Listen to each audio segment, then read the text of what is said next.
life. We're going to continue with the Sermon on the Mount. We went through the Beatitudes, and now that we know how we're supposed to act, it tells us how we're supposed to act towards others and out there in the world.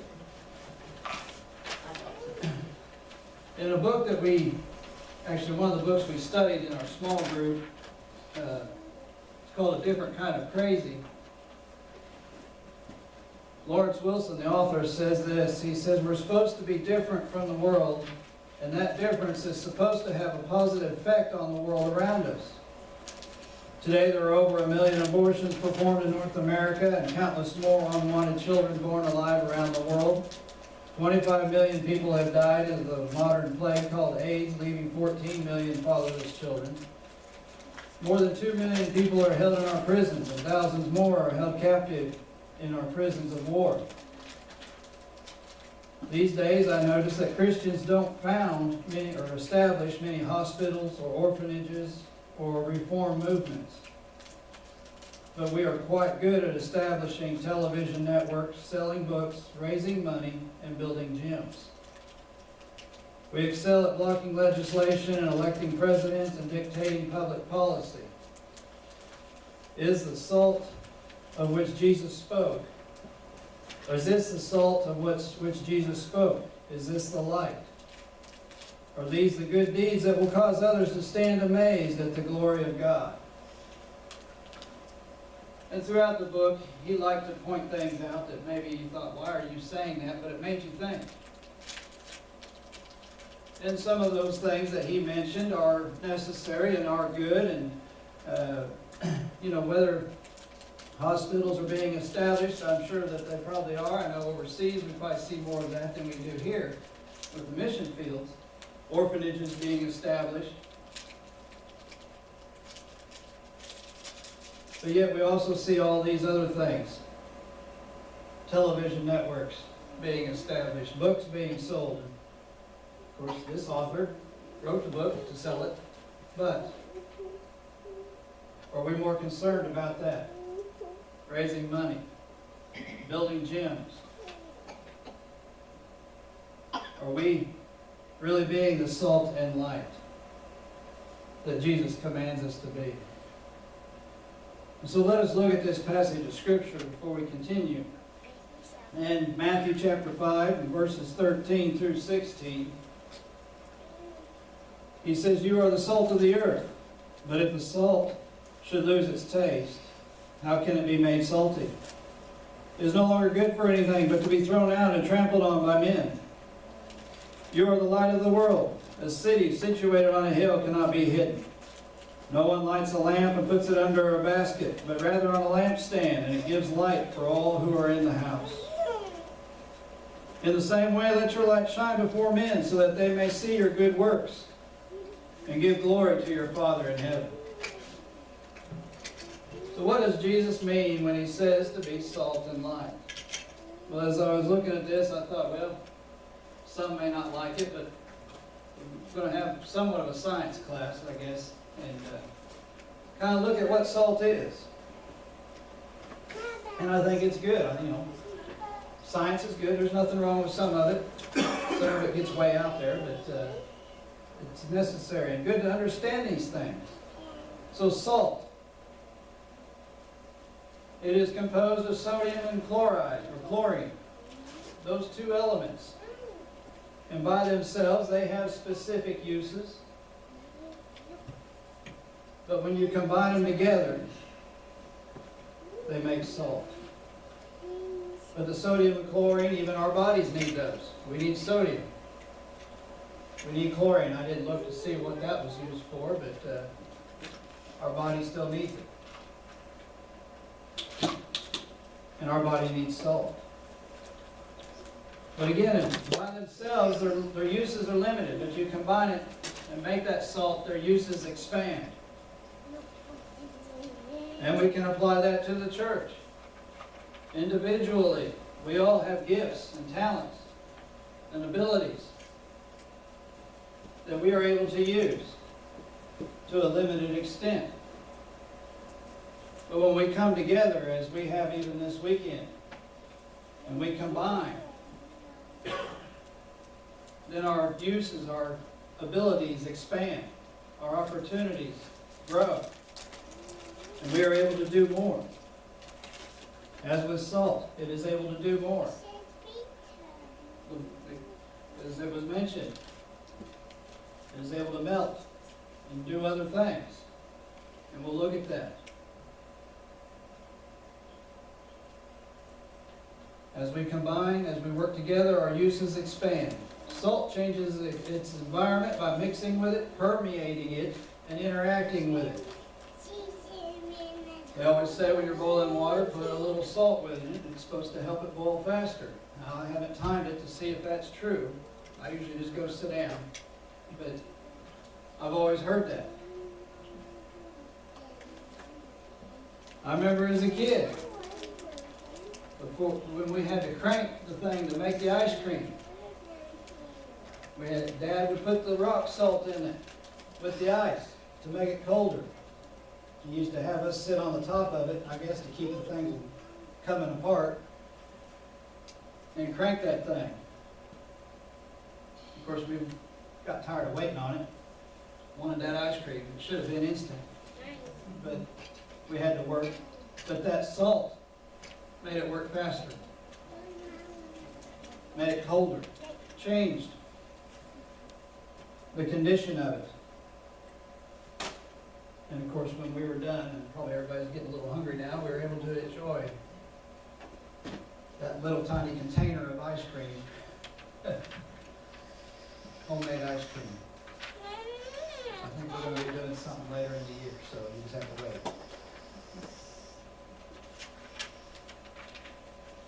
The salt also flavors, and it enhances flavor. What is the first thing we usually think of when we're eating something and it doesn't taste right? What do we usually say? It needs salt. At least that's one of the first things. Then usually you grab both, the salt and the pepper. I know, and probably put more of one than the other. Probably the one that you need the least is the one you put the most on. But usually that's the first thing we go for. It flavors, enhances flavor. It preserves. That's one of the reasons Jesus used this, because it was used even then to preserve. The fishermen understood that. They used it to preserve the fish. They didn't have the glorious invention of the refrigerator or the freezer like we do now, where we can freeze everything that I think we cook and save it for later. They had to pretty much eat everything when they made it, but they used the salt to preserve, to keep it from going bad. And even in the early days of the nation, it was done that way. When they come over, that was how they preserved the food. Salt preserves. And one I didn't really think of, and probably wouldn't want to, is, well, the spread of corruption, and I thought also of disease, a form of corruption. They would use salt to help with gangrene. I guess put it on the wound. I'd hate to experience that, but it helped the spread of that and get rid of that. So it was used to spread or to hinder the spread of corruption. And as a church, we are to do those things also. We are to enhance the community and the world around us. Make it more flavorful, if you will, by how we act, what we say, the example we show. We can even preserve. We do that, again, with our example, bringing others to Christ. We are taking part in preserving their life, have a life everlasting. That is how we can be salt. And of course, the spread of corruption. Now, we are to do that. I know a lot of times that can be a difficult challenge in its own, but we are to do that. And we do that by helping people understand what the Word says. what Jesus says. What God said, even in the Old Testament, as we're studying in Sunday school. Help people understand in a loving way what they're doing is wrong. What they're saying is wrong. And then Jesus took it a step further. What they're thinking is wrong. In ways they can change. Help the spread of corruption. And also salt creates thirst. Usually if we have something that's too salty, we go for that drink that's there, that water right in front of us, we drink it. We get thirsty. And again, the church is to be that way. And I think with the things that we do, we show that. And people become thirsty, wanting to know what is going on here, even in this church, even at Cedar Grove. They want to know what's going on in your individual lives. Why are you happy? And I believe each of you are. They want to know why. What is that? What's going on? Some of them may even know how maybe you were before you were saved. And how you are after you were saved. And they want to know why. What was the difference? And they want to know more. They become thirsty. And we should be thirsty ourselves. Thirsty for the Word. What does it say? What is Jesus wanting to do in your life? What is He saying to you? Are you thirsty? And we know a little salt goes a long way. When they cook, they always say a pinch of salt. Seems like that's probably the smallest amount of anything they cooks put in something when they're cooking is salt. It doesn't take much. In our life, our actions, it doesn't take much. People are watching us. You may not even realize it. But they're watching each one of you. They're watching me. And just that little thing can make a difference. How either we react to something, what we say, what we do, a little action, just a little bit, can go a long way. Paul says in Colossians 4:6, your speech should always be gracious, seasoned with salt, so that you may know how you should answer each person. Seasoned with salt. But in this passage we see what happens if salt is no good. It is thrown out, trampled on by men. It is no good. And if we lose our saltiness by letting the world change us, we will be trampled by men, or worse. So we have to make sure we don't lose our saltiness. And we do that by continuing to go out there, talking, being an example to others. Luke 14:35 talks about the same thing here, but it's worded a little different. It says that the salt isn't fit for the soil or for the manure pile. They throw it out. Now then salt, which I'm sure it can still do the same thing nowadays, even salt would kill vegetation.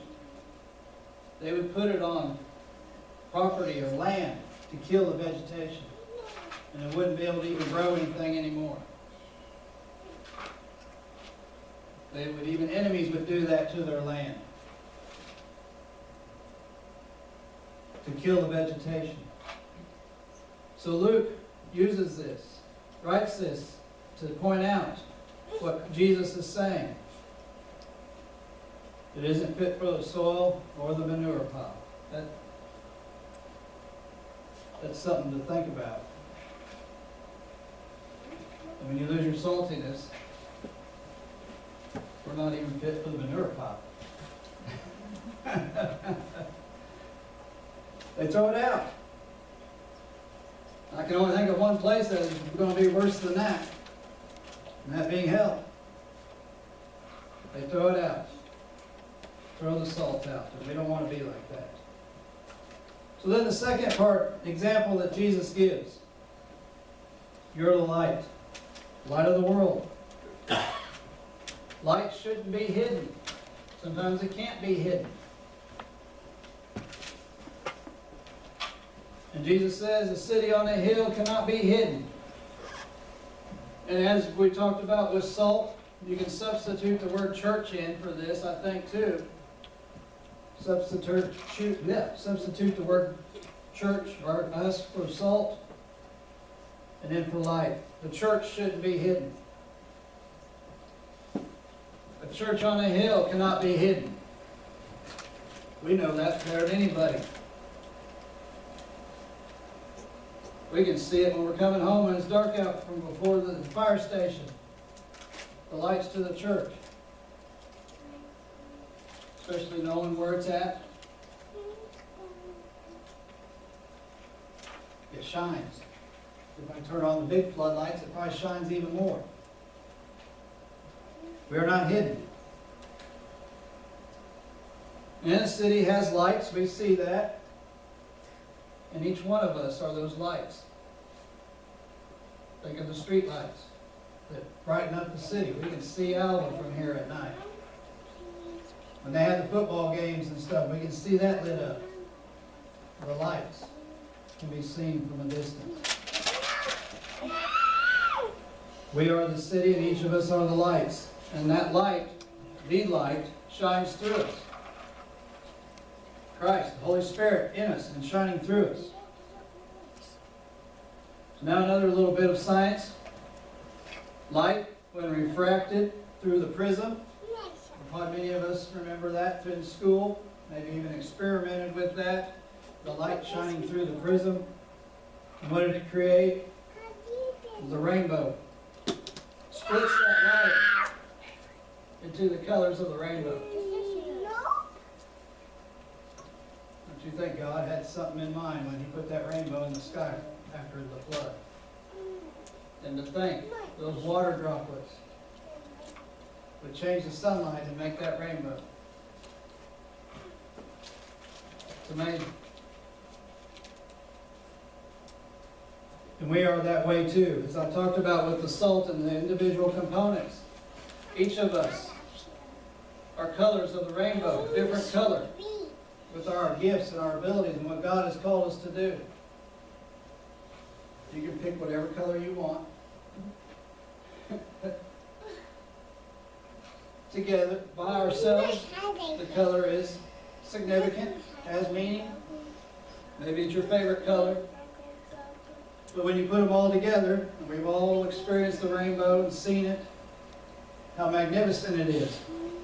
We put all those colors together, what it creates, and how beautiful it is. And again, each of us individually, when we come together, we become magnificent and beautiful in God's eyes as we work together. And we can even reverse that, and as the colors come together, we again shine that bright light out to others.